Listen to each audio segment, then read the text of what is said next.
Boa tarde a todos. Eu vou falar hoje sobre o capítulo 5, Bem-aventurados os aflitos, e no item 26, por mim escolhido, provas voluntárias do verdadeiro silício. Primeiro vamos iniciar vendo o que é silício, né? O silício é um cinto ou cordão com pontas de metal para se usar contra o corpo, provocando dor constante como forma de penitência. Eu estava fazendo a palestra e me lembrei daquele livro do Humberto Eco, O Nome da Rosa, não sei se aqui alguém já leu. É muito bonito. E um dos padres, como penitência, ele usava um silício na perna, e a descrição no livro, posteriormente fizeram um filme, né, desse livro, mas eu não assisti o filme, mas a descrição do silício na perna do coitado do Frei era uma coisa absurda, aqueles arames entrando na perna. Bom, para ele era bom, né? Porque quanto mais dói, mais santinho eu fico. Vamos ver se é isso mesmo? Provas voluntárias. Qual é o objetivo do nosso estudo? É compreender que somente as provas bem-sucedidas podem nos conduzir àquilo que precisamos, para o reino dos céus, né? Como se fala vulgarmente. Valorizar a vida como oportunidade valiosa de evolução. Então são provas voluntárias, elas têm que ser muito bem administradas e muito bem escolhidas. Vocês já viram que muita gente, não vamos julgar, não cabe a nós julgar, mas só vamos citar a nossa ingenuidade perante a vida. Tem tanta gente que diz assim: bom, esse é o ano que eu não chupo laranja o ano todinho. É uma troca que a gente quer fazer com Deus para conseguir alguma coisa, né? Então eu escolho lá, eu não gosto muito de laranja, então eu vou ficar um ano sem chupar laranja, não me fará falta, né? Então são trocas que nós tentamos fazer. Ah, mas isso é ruim? Não é nem bom nem ruim. A gente não age assim com má fé. A gente foi criado nesse sistema, né? Acreditando nisso. Então, a gente faz. Não é ruim, mas também não causa nenhuma coisa boa, nenhuma coisa positiva nisso, né? Nós temos que compreender que somente as provas bem-sucedidas podem nos conduzir a Deus, nos conscientizar da importância do otimismo, da confiança em Deus, principalmente nos momentos de crise. Porque quando está tudo bem, ninguém lembra de Deus.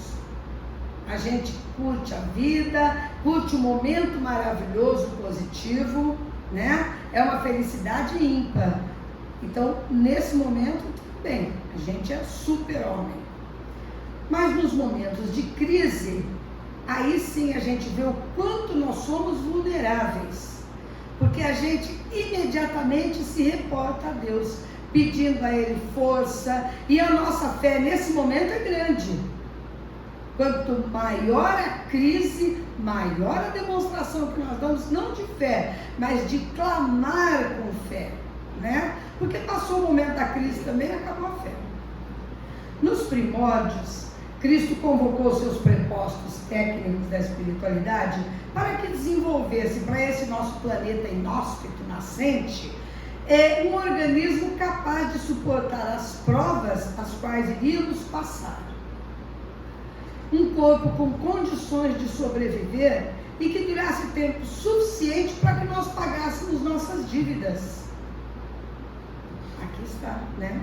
E assim foi feita essa vestimenta, esta que nos serve de indumentária física, para que possamos ter a vida de relação que necessitamos para a nossa evolução. Como é que nós viveríamos nesse planeta se não fosse com essa vestimenta que nos foi dada? Né? Eu preciso de pulmão, porque o planeta é cercado pelo oxigênio. Eu não consigo respirar sem os pulmões. Então o corpo foi adaptado às condições do planeta. Por quê? Porque eu estou aqui para me relacionar com aqueles que eu tenho dívida e com aqueles que me devem. É uma troca, né? É só assim que a gente evolui. Não há por que enfraquecer o nosso corpo com privações inúteis, com macerações. Poxa, Deus nos deu um corpo perfeito. Aqueles que vêm com algum defeito, é próprio para ele, foi feito para ele, para purgar as coisas que ele precisa purgar. Ele precisa passar por determinadas situações para se melhorar. Então, se na última encarnação eu corri demais da polícia, vamos dizer, nessa eu pedi para vir com problemas na locomoção. Por quê? Para eu não cair na tentação de roubar novamente e correr da polícia. Então, se eu tiver algum problema na minha locomoção, ela me ajuda a me fortalecer nesse desejo meu de cair novamente, né? Então, quando o corpo vem com algum problema, é para o nosso próprio bem, para o nosso próprio benefício. Quando nós temos condições, nós, antes de encarnarmos, de reencarnarmos, nós pedimos aos técnicos da espiritualidade que façam aquele corpo de acordo com as necessidades da presente encarnação, para que eu possa passar por ela, tirando essas minhas fraquezas, me fortalecendo diante dos fatos que eu vou encontrar novamente. Se eu fui viciada em droga na encarnação anterior, certeiramente eu vou ser colocada nesse ponto, num pedaço da minha vida, nesse encontro com a droga novamente. Por quê? Porque eu preciso me fortalecer. Eu preciso deixar de lado esse vício.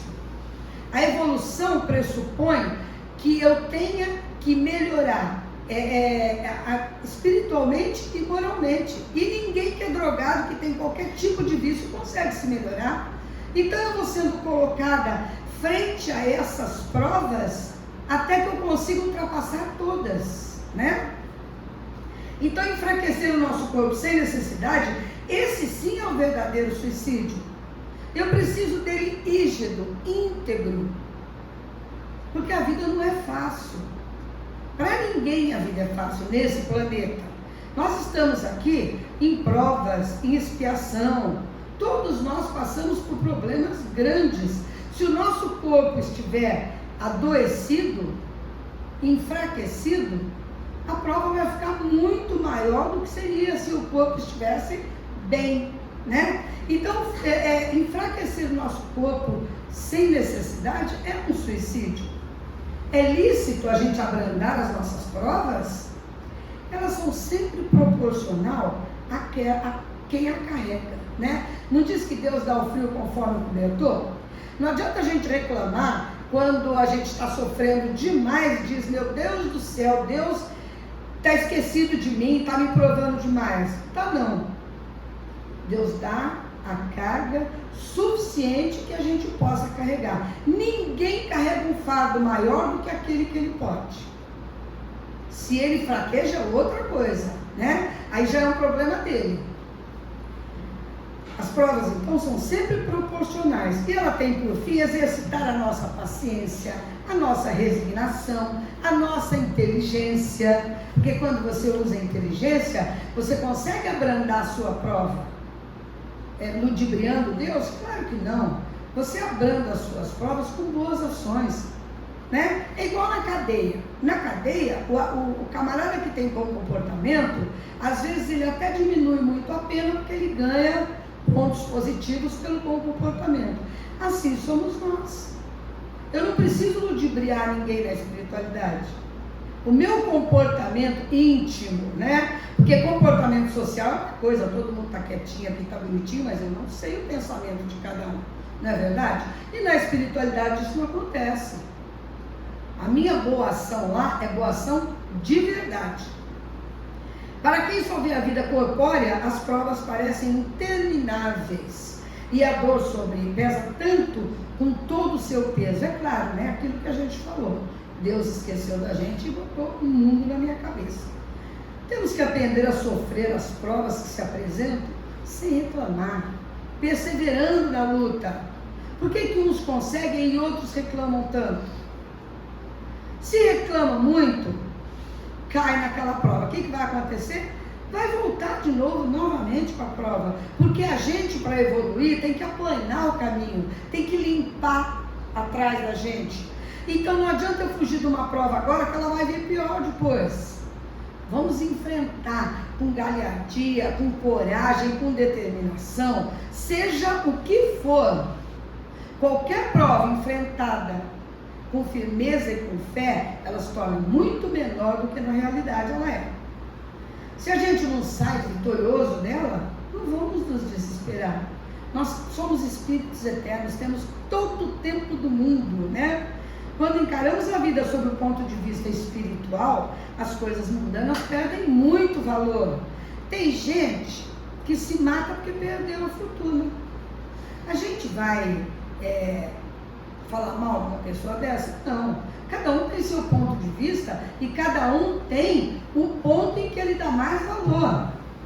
Se você dá valor ao dinheiro extremo, né, um valor extremo ao dinheiro, é óbvio que se você perder todo, de repente você vai sair dessa vida, porque não tem mais nada que te faça, o desespero te leva a isso, né? Então, tudo depende de como você encara. Se você tiver uma visão espiritual mais dilatada, se você perder dinheiro, paciência, eu vou ganhar novamente. E se não ganhar, aquilo não vai te matar. Você vai correr atrás do prejuízo, sim, mas não vai morrer por causa disso. A gente tem que dilatar a nossa visão de tal maneira que as coisas materiais fiquem no seu devido lugar. Você não pode dar um valor maior do que o que elas têm. Nós somos espíritos eternos habitando um corpo temporariamente. E infelizmente nós trabalhamos ao contrário disso. A gente pensa que é um espírito ocupando, um espírito transitório ocupando um corpo eterno. E não é assim. Esse corpo, quando com muito cuidado, ele vai durar o quê? 90, 100 anos? Não passa disso, né? Se a gente não sai vitorioso agora, pode deixar para a próxima encarnação, que com certeza estaremos aqui bem melhores. Como estamos melhores hoje do que na última, né? Quando encaramos a vida sob o ponto de vista espiritual, as coisas perdem muito valor, como eu disse, as coisas mundanas. A moderação dos desejos humanos faz o homem contentar-se com a sua posição, sem invejar os outros, sentindo muito menos os reveses. Mas isso quando a gente se eleva um bocadinho, né? A finalidade da dor, ela é educativa. Deus não dá dor para a gente para experimentar, para ver se a gente realmente é bom naquilo. A finalidade da dor é nos mostrar que a vida é assim e que nós somos espíritos eternos destinados à evolução. Então a dor só nos auxilia. Por quê? Porque no nosso estágio evolutivo, a dor é a única companheira que nós temos que é educativa, é a única mestra que nos educa. Porque quando eu estou feliz da vida, adquiri todos os bens materiais que eu tenho, estou com uma saúde maravilhosa, nada tira o meu bom humor. Mas eu também não evoluo, porque daí eu fico naquele emaranhado de coisas materiais e cada vez eu quero mais, então eu não vou evoluir. E eu não estou aqui para gerir bens materiais. Eu sou um espírito eterno. Eu preciso me melhorar. Então Deus nos manda a dor para mostrar que nós somos seres indigentes. Nós somos seres que precisamos de auxílio. E que a dor é a única que mostra para a gente que a gente é pequeno, que a gente precisa de uma mão, porque quando eu sinto a dor, eu clamo a Deus, a minha fé aumenta. Infelizmente, eu poderia me melhorar no momento da alegria, mas não é assim que se dá. Quantas dores são geradas pelo nosso orgulho, pela nossa vaidade, pelo nosso egoísmo, né? Os sofrimentos naturais são os únicos que elevam a alma. Os sofrimentos voluntários não servem de nada quando eles concorrem para o nosso bem-estar. O que adianta eu me sacrificar por mim mesmo? Eu estou agindo com orgulho, não é verdade? Flagelar o meu corpo, me crucificar, isso não leva ninguém a nada, a não ser a dor, né? Porque deve ser horrível. Sofrer voluntariamente pelos outros é outra coisa. Sofrer pelos outros é caridade. Por que isso? Porque quando eu sofro pelos outros, eu estou me dando. Eu estou tirando de lado o meu extremo egoísmo e orgulho. É por isso que a caridade faz tão bem a todos nós, né? Deus nos coloca diante de determinadas situações para que a gente possa provar que aprendemos a dar amor e dedicação, aliviando o sofrimento alheio. Olha as provações que o mundo está passando, gente. Olha, se não houvesse caridade, se não houver bons pensamentos, se não houver aqueles países vizinhos que ajudam, o Brasil mesmo está mandando coisas para lá. Então, se não houver essa chama de amor, o que será daquela gente? Porque nem todos têm culpa da eclosão da guerra, não é verdade? Alguns poucos oferem lucros, alguns poucos gostam do poder, mas a maior parte da população sofre. Quando a gente vê uma pessoa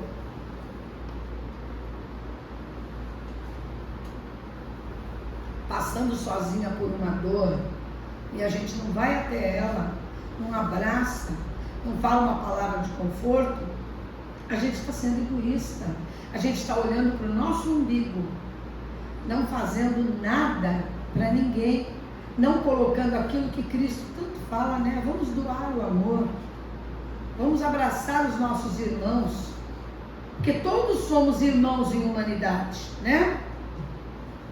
Por isso Kardec afirmou que a maior parte das nossas aflições vem da presente existência. Sabe por quê? Porque a gente quer algo que a gente não precisa, com o dinheiro que a gente não tem, para mostrar para os outros aquilo que nós não somos.